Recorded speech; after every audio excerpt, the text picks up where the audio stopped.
Hi, now this is about ISO. Now what's ISO all about? Well, it's very simple. It's about taking pictures in the dark. It makes it a lot easier. Now ISO was first known as DIN and ASA, but the International Standards Organization now called it ISO. So here we go, and this is how to do it. Well, ISO is a very important tool to the photographer. It makes it easier for us to take photographs in low light conditions and can also be used to creative ends to cause a nice grain effect. I can't show you how to adjust it as every camera is different, but you'll find it in your instruction book under ISO. But what I can show you is what it looks like on a standard digital camera, in this case a Canon 400D. By pressing a button and turning a wheel, it can be adjusted like this, from 100 to 1600. Now 100 is the setting that's least sensitive to light, meaning it needs more light to take an image. However, this is the best quality setting with the least noise. Now I'll show you about noise later in this lesson. Now this is how ISO would show on a Canon 7D, although it's possible to see it on the back screen and in the viewfinder with the shutter speed and F number. These of course are the other two things that with ISO lets us determine correct shutter speed, but again this is handled later on in the lesson. In the case of a film camera, things are different, as each type of film will have its own ISO rating. So we must adjust the camera to that ISO rating that's shown on the box. This must stay the same of course while using all of that film. The great advantage with digital is that we're able to adjust different settings for each photo taken, if required, giving the photographer much more freedom for his work. As a point of interest, when we change the ISO rating on a digital camera, we aren't changing the setting of the chip, but simply telling the camera to interpret or process the light captured by the sensor in a different way. Okay, now why is ISO such an important tool?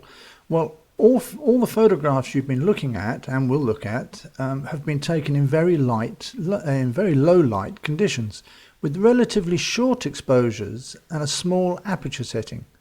Now when I mean small, of course I mean a small hole in the iris and not a low aperture number. If you're confused by this, then please have a look at my lesson on aperture. Anyway, these pictures were only possible by raising the ISO setting to a high number, in most of these cases 1600. You may have noticed that in some of these pictures you can see a grainy effect. This is because of the high ISO rate, and it's pretty unavoidable. This grain or noise is called in the world of digital is often used in a creative way. Here we have a picture of a Tibetan woman spinning. It has a large grain, and although the purists may not like it, I do. And really that's all that matters, isn't it?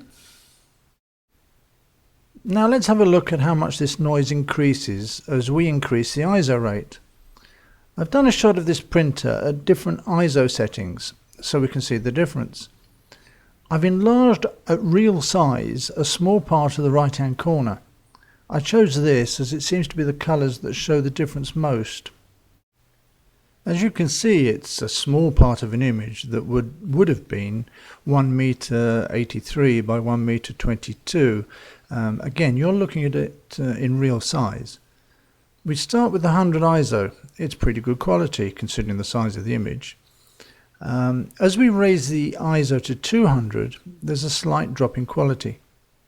Then we go to 400 and the difference is greater. Now to 800 and to 1600. Well, with 1600 it's obvious that there's a big drop in quality. We'll move on to 3200 and that's even bigger, 6400 and that's enormous, and 12800, well, that's really not worth talking about.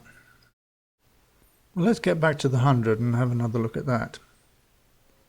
Then we can compare the 100 to the 6400, and that I think demonstrates how we get a loss in quality and larger noise, a bigger noise, as we increase the ISO. Now let's get onto something a bit more interesting. This is a shot that I did at the Peking Ballet. Now there was very, very little light, so I was obliged to shoot with high ISO. Obviously I couldn't use flash or any other sort of lighting. Now I think, as we move in closer, that the noise in fact adds something to the image. I think it gives it a much more natural look. Now this is another shot done from the same session. Really, a lot of people are into rock concerts, etc., and this is exactly how I'd do it. I'd raise the ISO up to about 1600 and shoot with the available light that's there. I think really it's the only way to do it. This one was shot, it's a hod carrier, a lady hod carrier in China. It was shot in the black hole. Now, it's better to have a picture than no picture at all, and strangely enough, it's probably it is my wife's favourite. Well, I'm sorry, but we must get back to the boring stuff. This chart shows the shutter speed changes as we increase the ISO. We start with an imaginary 60th of a second with the camera set at 100 ISO. As the ISO doubles, it changes the sensitivity by one stop. So as it increases, so does the shutter speed to compensate, in this case rising up to 400th of a second. That's 6,400 ISO. I'm forgetting about 12,800 as it's so bad.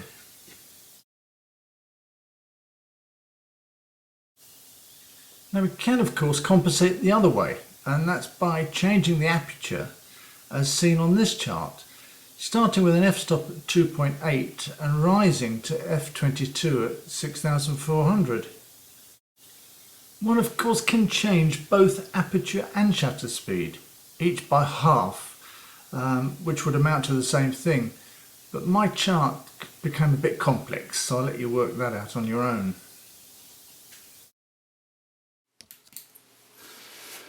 Well, I hope you enjoyed that. It's very useful.